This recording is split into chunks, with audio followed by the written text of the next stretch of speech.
Are we really seeing a new booming economic cycle started from March 2020, or actually a spectacular apotheosis after a decade-long expansion following with the way too overvalued bull market? Besides all that, we're gonna take a look at another reality from the view of financial guru Bruce Greenwald today, and what are something to be aware if inflation does worsen and the next stock market crash actually hit.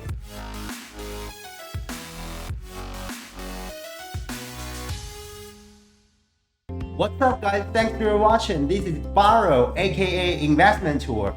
Please strike a like and subscribe button with any of your thoughts down below this video. We will donate to the charity based on the number of your supports, and we'll have some lucky drawing games later on to give out some great cash gift for you. We're gonna talk about a very serious topic today. Why am I telling about this? I'm not sounding the alarm for fun. It's based on statistics in the history as well as comments and analysis from lots of experts and professionals in recent days. I've mentioned about this over and over again in some of my other short videos about those warning signs. For example, individual investors have been throwing money into stock markets while insiders have been getting out. An unprecedented 100+ billion have flowed into US equity ETF in this quarter, and the equity offering market has raised a record 250+ billion in the first quarter 2021.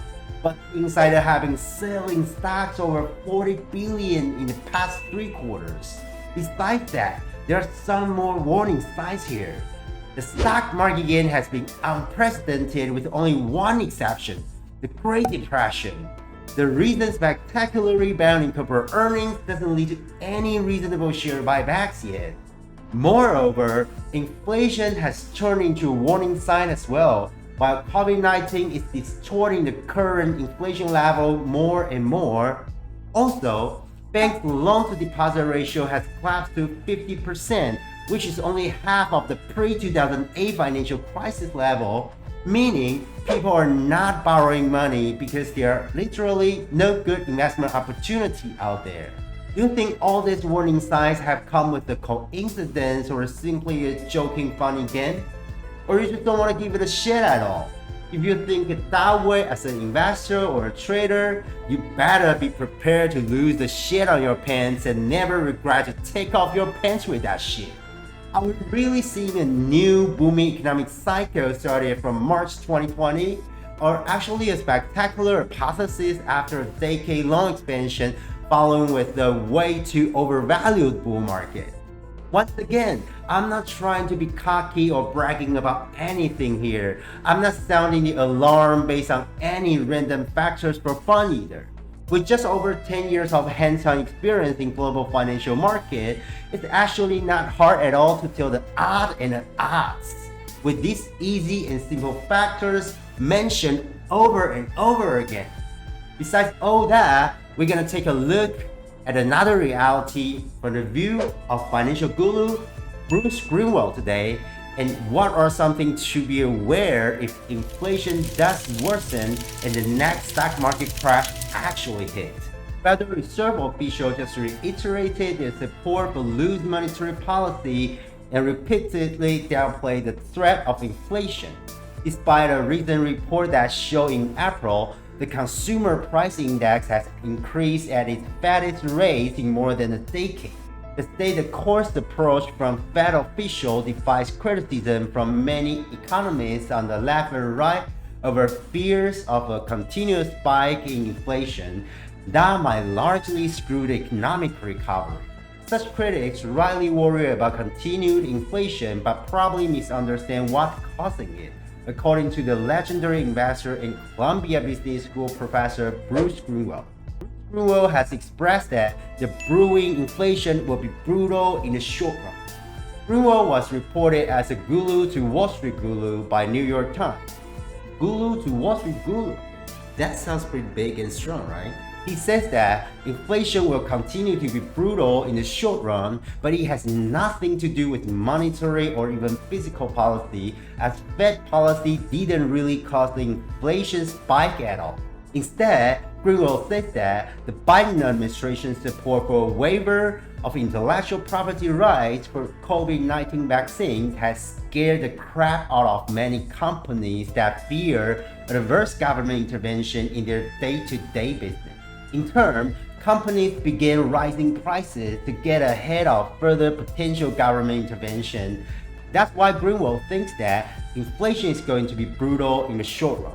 After all, fiscal policy has never worked particularly well, while loose monetary policy isn't the cause of inflation either, since the Fed's approach began at the beginning of the pandemic last year, but inflation only took hold in recent months. They have been giving all this extraordinary monetary expansion and all the quantitative easing of buying bonds and all that, but there's no clear effect on the economy so far.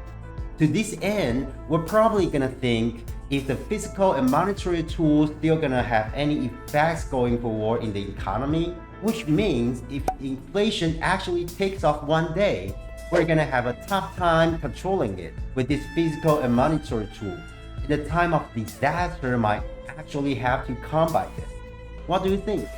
Since last March, the Fed has undertaken a loose policy of near zero interest rate and the purchase of 120 billion in bonds each month. Economic observers have widely credited the monetary policy along the trillion in fiscal stimulus for softening the downturn caused by the pandemic. But some economists have warned that the economy is ending right now along with ongoing inflation. The Biden administration is closely monitoring inflation pressures, but so far has determined that the trend will be temporary. But to me, it actually sounds like another game to fool and trap those innocent Americans. Are we one of those?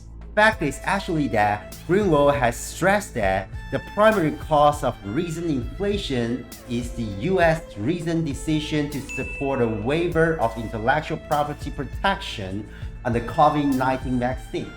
Biden administration took the position in order to make vaccine available and affordable to everyone. This event was actually not monetary or fiscal policy, right? Those companies, it's more like a robbery to their vaccine pattern. The unusual US intervention in intellectual property protection has scared companies and drove a spike in prices. Businesses are going to look at that and say, holy shit, these guys are not my friends anymore. We're gonna find a way to protect ourselves. The easiest way to do that is to raise your prices. And when all the others local business raise their prices too, we don't even lose that much business, right? When the government scares these firms, they're just not interested in investing in the future anymore. And I think the government has scared the crap out of them. And they're going to protect themselves by using the pricing power they still have right now. Okay, so we can all see that the overheated stock market have been brewing with the ongoing weird inflation, right? I've also mentioned about the next stock market crash in my other short video, which is probably inevitable to come very soon. If it's really the case, here are 3 things you don't want to do during the next market downturn. For many investors, it feels like the stock market is crumbling. When you look at all the major indices, all trade within 5% of their all-time highs. So this isn't a stock market correction or bear market yet. But unlike the index averages, many popular stocks are actually sharply down right now. For example, some holdings in my personal portfolio are down about 40 to 60% already from their all-time highs set earlier this year. That really hurts, and I did lose some shit on my pants already. Therefore, many investors are actually experiencing a market downturn right now. And events like this are cracking on investors' psychology and mentality. If your portfolio has got a big step backward, here are 3 things you don't want to do for the next stock market crash. First, never try to fix your portfolio quickly during crashes. This isn't a metaphor, it's science. University College of London did a study of brain activity among gamblers when they lost money. As reported, MRI shows that losing money triggers fear and pain sensor in our brain. Run, Runaway is the first feeling popping out in human response mechanism to pain and fear. But that's a big problem when it comes to investing. Our first reaction is to sell the stocks that are down the most and run away from those unpleasant experiences. Of course, we as investors don't talk about that in this way. Often, we choose to sound much more intelligent by selling low conviction holding and redirecting money to stocks with better growth and more upside potential. But if we are really honest with ourselves, we're really just trying to do whatever we can to fix the problem right away. There's nothing wrong with selling a stock, and there's nothing wrong with buying a new stock when your conviction is strong. But if you are making the move simply because your portfolio is down, you better re-examine that decision to ensure you are not just running away from the pain and the fear, which might actually bring you more pain and fear later on. Second, don't wait on the sideline during crashes. When stocks go up, optimism takes over your brain and we see only blue skies ahead. When they fall, pessimism sets in and clouds our vision. As an illustration, consider what professional stock analysts have been doing with their price targets in recent weeks. In the first 2 months of 2021, analysts were raising their prices target for stocks left and right. Just weeks later, price targets are being revised downward over and over again, coincidentally after the pullback just started. It's clear that analysts are simply reacting on the current market condition. Emotional investors are more likely waiting on the sideline right now and are willing to buy stocks for fear they could fall further. And indeed, they could. But no one can exactly predict the bottom of a crash. After all, missing out on just a few days of recovery can totally wreck your long-term investment return. According to Fidelity study on the stock market from 1980 through 2020, if you miss the 50 best days of return over this 40-year span, your portfolio would be worth 93% less than if you have been investing the entire time.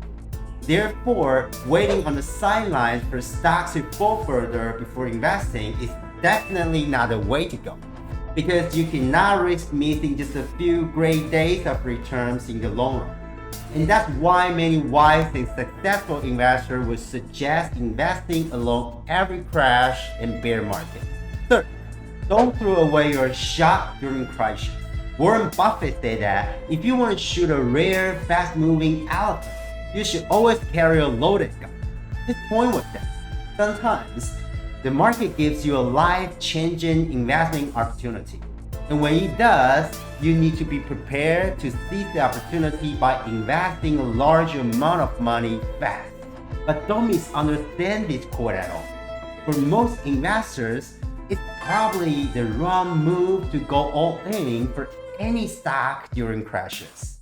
Okay, I hope this could be some insightful and helpful information and takeaway for you in terms of the brewing inflation and the next stock market crash.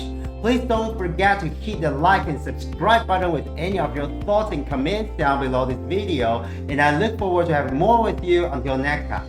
See you.